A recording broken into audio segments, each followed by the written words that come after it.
If you found this video, maybe it's not by accident.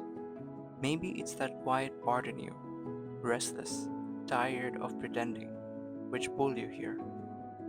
Lately, art has stopped feeling meaningful to me. I got so used to creating for an audience, for uploads, for a portfolio, or for someone else.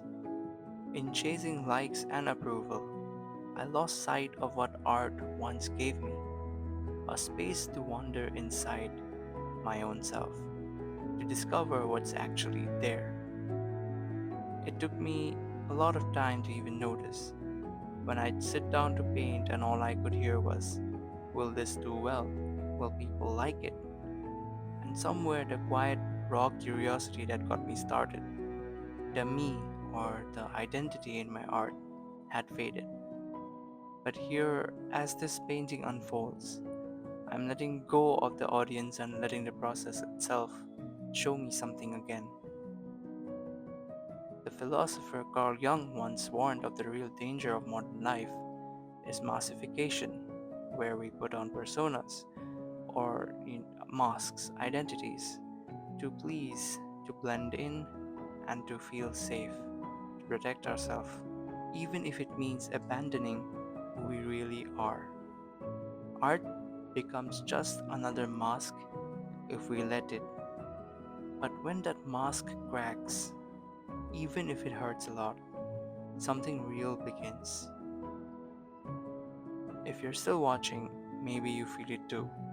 The silent turmoil, that sense of not living your own truth. Jung said suffering isn't a defect, it's a signal, a call to finally look beneath the rules and labels, to let the brain break open new ground, to let the pain break yourself down to pieces and to shatter you so that you can rebuild yourself from the ground up. Right now, as I push color into the shadows and break the image apart, I'm starting to see the moments I struggle in art mirror my own resistance to being honest with myself. Each mistake, each wrong move is just a step towards something new, only if I let it be. This kind of pain, of seeing the truth, of letting go of surface meaning, hurts. It hurts a lot, but it might be the only way to actually live and not just exist. Most of us numb out with distractions and routines, and God knows that I do. But art, at its best, interrupts that pattern.